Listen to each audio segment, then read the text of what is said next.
big spoiler alert, because in this video I will be explaining the full Year 3 Volume 2, all the main events that took place, all the side plots and all the foreshadowing for the future volumes. You can also go and first read the English fan translation of the volume yourself in this Discord server, and with that, let's begin the video. So these are going to be the main topics, and yes, you are seeing them right. Some of them are really spicy. Anyways, Year 3 Volume 2 begins with the monologue of Nanase, and we see Matsuo and Sakishiro in the chapter. And it gets revealed to us that Sakishiro has been making moves against Atsuomi. He offers an opportunity to Nanase to take revenge on Ayanokoji, Ayanokoji. But in all this monologue, the most interesting thing was the mention of Shirokane. We don't know who this character is, but it's someone pretty significant. For Nanase, it's Shirogane sensei, and for Sakishiro, he was indebted to Shirogane. Now keep this name in mind, because this name is going to pop up again in this volume, perhaps somewhere where you won't expect it to. And with that, we move on to chapter 1, where Yoshida and Shimazaki calls Ayanokoji because Shimazaki wanted to get to know the secret of studying from Ayanokoji, and he asks what kind of reference books he read, etc, etc. Then there was Ayanokoji making a strange remark, and you can see what people have to say. And by the way, if you are not familiar, then we have a fan translation website where we do latest volume of Classroom of the Elite, and it has paragraph by paragraph comment feature, so whether it's a funny one or a hyped one, you can read what other people had to say and comment your own thoughts about it. So it's kind of reading along with people, which is really fun. So do check it out if you haven't read Year 3 Volume 2. Anyways, in chapter 1 we also had Shimazaki share his theory that Nishikawa might like Shiraishi, and maybe she was the one who spread that 100-man Slayer rumor, and maybe Shiraishi also likes girls, which made Yoshida go into some crisis for a bit, but he stepped out of it, and then came some character development for Ayanokoji. And basically this is in-depth scene, so I'll prefer you read it, but in short, Ayanokoji reveals that he has never felt love for someone. Even after dating Kei, he did not. Even after what happened with Ichinose, he did not. So he wants to feel it, and that's why he envies Yoshida, who can feel it. And this time around, Ayanokoji was really open with Yoshida, which was not something you would expect from him. And with that, chapter 1 ended, but not without some Ayanokoji trolling. Maybe it's the effect of his neighbor Morishita. Then we begin chapter 2, a ruleless exam. It started with the Morishita troll, but soon Mashima sensei announced that a new exam will start from tomorrow, and here Ayanokoji notices a peculiar phrasing. Mashima sensei did not say special exam, he said only exam, and Ayanokoji seems to be the only one who noticed. And after class he had a proper discussion on the exam. At lunch, someone approaches Ayanokoji asking if he is free and would like to have a lunch in the cafeteria, and it's his neighbor Shiraishi. Yoshida then tries to be slick and invites himself, and so comes Nishikawa, and while that's happening, Ayanokoji also invites Kito. Fast forward, they had a talk in the cafeteria, nothing too important, except we get to know that Nishikawa is on a first name basis with Shiraishi, so you never know what's happening there. And we see Ayanokoji's new OAA, and it just baffles me that the thing he's most good at, his adaptability, is the one with the lowest score. So moving from that, at the end of this chapter, Ayanokoji says he will make some time for the library so he can properly catch up with Hiyori. So for the Hiyori fans, it's a big win, but hold on, because you might get even bigger one. So now we get to Horikita's point of view in chapter 3. And class A is in shambles, everyone's taking out their frustrations, and now Horikita also has some work in the student council, so she decides she will hold discussion to ease other students' anxiety. But as she does that, Koinji of course stands up and gets out of the class, which was normal, but this time Horikita decides she will chase after him, and Koinji just destroys Horikita in this scene, like totally. She asks him to come back to the class and at least listen, because of unity of the class, and that even if one person will do as they please, the class wouldn't be unite. And Koinji just straight up asks her, except him, has the class ever been united? And not only that, but when Horikita resolves herself that she will not give up on convincing Koinji no matter what happens, then just the very next moment, Koinji gives her a warning and she just stops. Like totally. And one interesting thing that came out of this conversation was that Koinji says to her that the only reason they are class A is because Ayanokoji boy was making moves behind the scenes, and that as long as she is the leader there will be no victories against the other classes. And the interesting part here is that he knows this and he is still not making moves to get to class A. So I don't know what he has in mind. If you have any idea, let me know. So now after losing some aura points from Koinji, Horikita decides to do some aura farming against some first years. Well, it turns out the work she has in student council is to settle a dispute between two students who got into a fight, kind of like we had in season 1. Also, Nanase reveals same happened with their year as well, so it's kind of like a tradition now. Anyways, when both of the first year come in the room, they are not listening, so she just stays silent till the point both first years get scared that they are going to get a really bad punishment. This scene you should go and read on the site if you haven't already. Moving on, we see development in Horikita.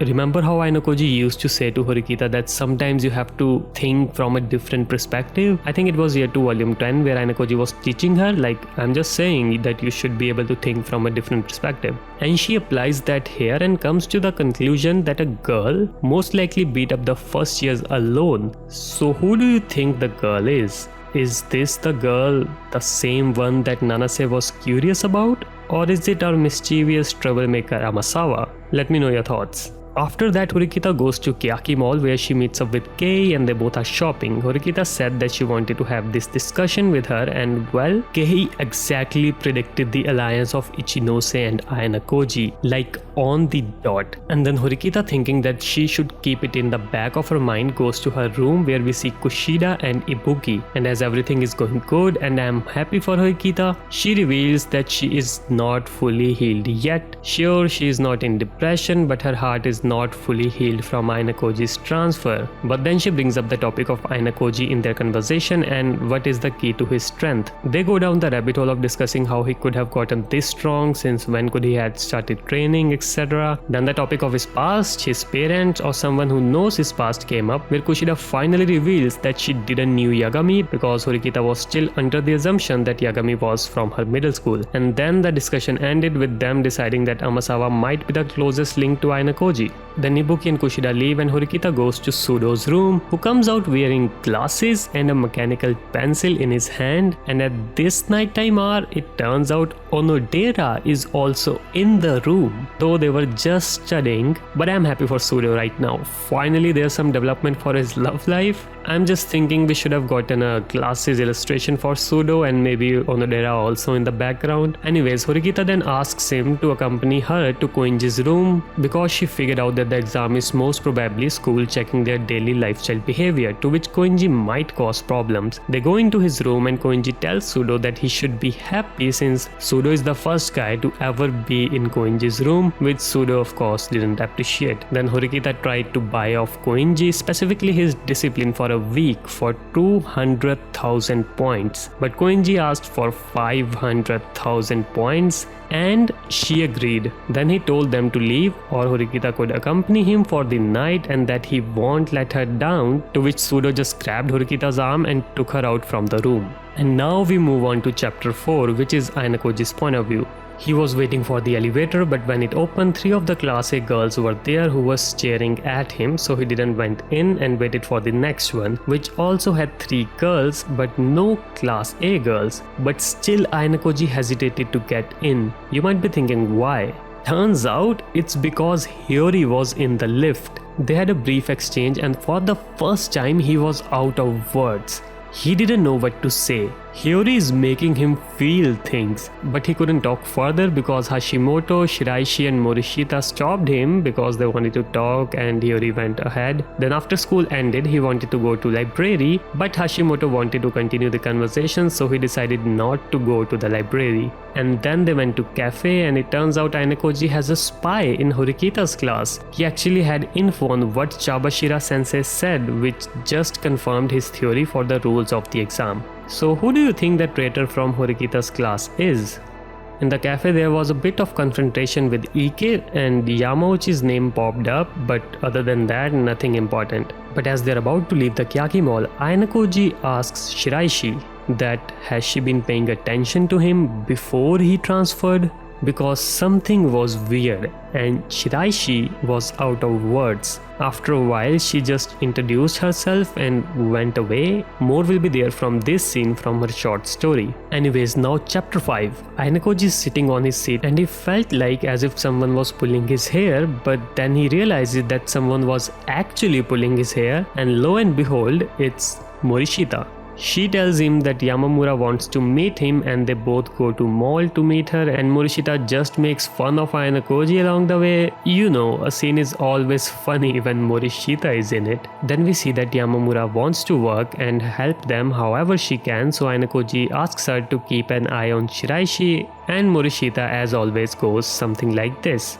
Yamamura then agrees, and after some talking, Hashimoto arrives, and after some further talking, Ayanokoji leaves them to go to the library, finally, and during that his internal monologue. Damn, Hiyori fans are so winning, like so much. He's wondering if he's regretting not transferring to Hiyori's class, and then wondering why he's delaying to meet her, and then thinking that's because he doesn't want to see sad Hiyori, and then thinking a lot of other people were hurt from the transfer, so why is he only worried about Hiyori? Like so much is there, and as he's thinking, he's stopped by Haruka, who tells him about Sakura and how she's doing, and after that he reaches the library. But turns out Hiyori already left. Then there is this scene of Ryuin's class meeting, but nothing that important in it, so I'm skipping it. With this, we are on to chapter 6, where Ayanokoji receives invitation from some class C students to join them later, and he said yes. Then after some Morishita scenes, he heads off to the special building because Hoshinomiya sensei wanted to meet him, after which comes this illustration and her offer to do this service for him, which he sorts out, and then the rest is not what I thought. It was like I'm not reading Ayanokoji's thoughts at all. I felt like it was someone else. This whole part is something you should go and read yourself. In short, he finds Hiyori in the library. He thought she was ignoring him, but nah. Then he clears up that he came to meet her specifically, and they both start talking. After some time, Hiyori mentioned that she made a new reading buddy, and it's Kaneda from her class, who has been visiting library from the past month, around the time Ayanokoji stopped visiting. And soon after, Kaneda joins them, and then the librarian calls Hiyori out for some help, and we get some personal talk between him and Ayanokoji, and he just asks him, do you feel blessed? And he's like, and then he just mentions everything from sports to academics to looks and personality, and the fact he dated Karuizawa, rumors about Ichinose, and that the smile he saw today on Hiyori's face was the one he never saw in the past month, which probably gives us a hint that Kaneda has a crush on Hiyori, and let's be honest, who wouldn't? And then he proceeds to leave because I'm speculating he realized that he didn't had a chance. And then Ayanokoji starts wondering when Hiyori came back that there would be people who would get close with Hiyori, someone will probably sit next to her and whatnot. And then he catches himself like, why am I thinking that? And I kid you not, this whole scene when I was reading looked like it was a romance novel. Like after they leave the library, he gives her the rose which he buys from a vendor, and the whole part 2 of this chapter is straight from a romance novel. He's falling in love? That is not a small thing in context of this series. Man, this was so heartwarming.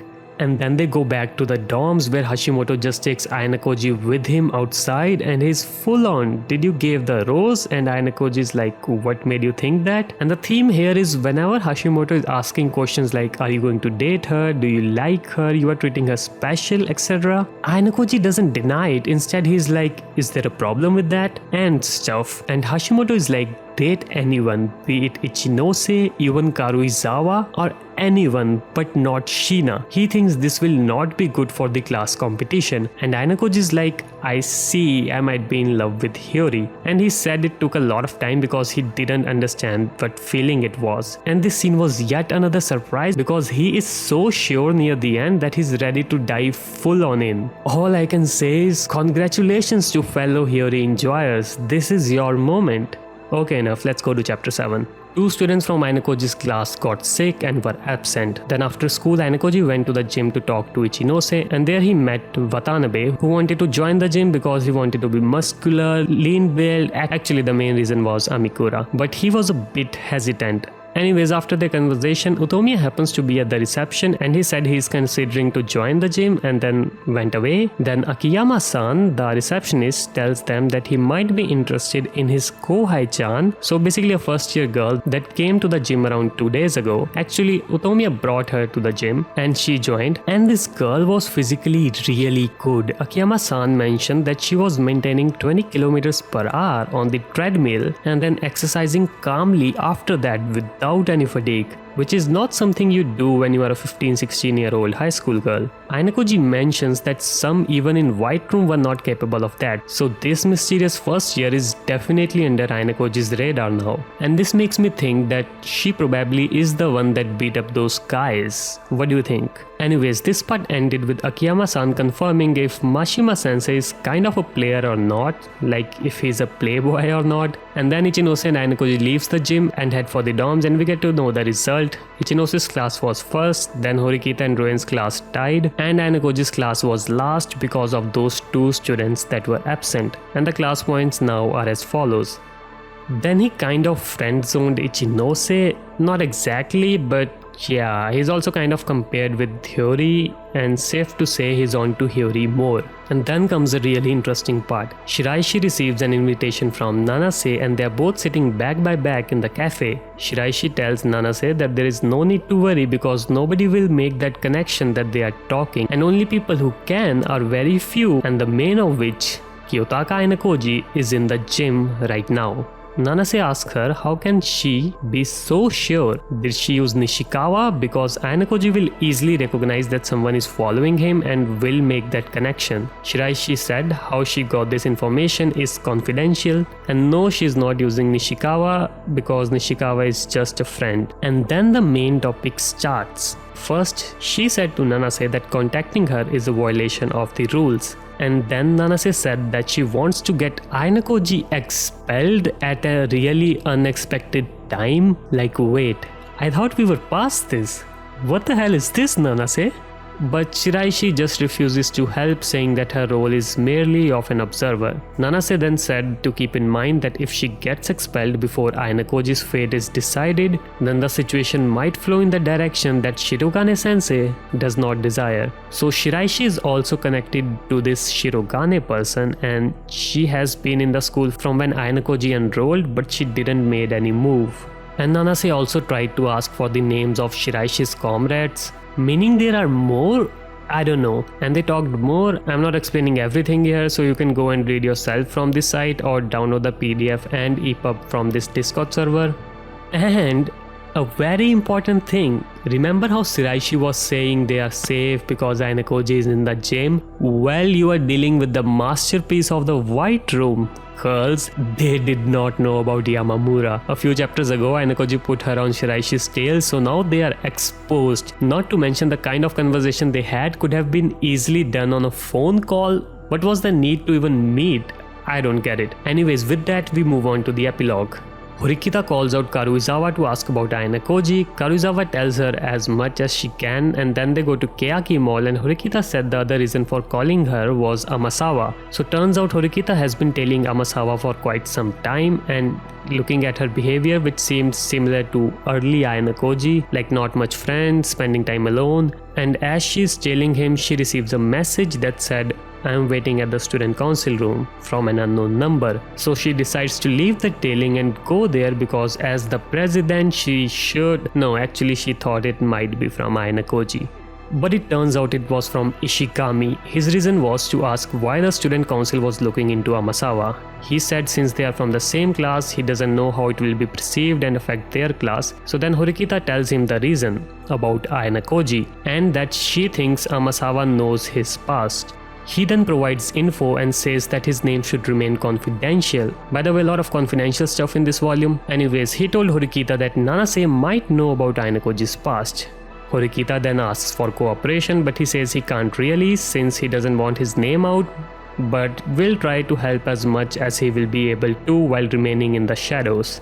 And with that, the volume ended. In Afterword though, Kinugasa-sensei hinted that the island exam might be in the next volume. And my thoughts, just as Ayanokoji said in this volume, this will be a big exam and we will see a lot of expulsions. Let me know who you think might get expelled. And with that, we are done with the volume. Some things are left like short stories and some scenes that I could go into more detail, but I will leave them for a separate video, and I highly recommend you go and read for yourself because I just gave an overview. The volume has much more content than what I said. Also, let me know what you think about this volume in the comment section, and I will see you all in the next one.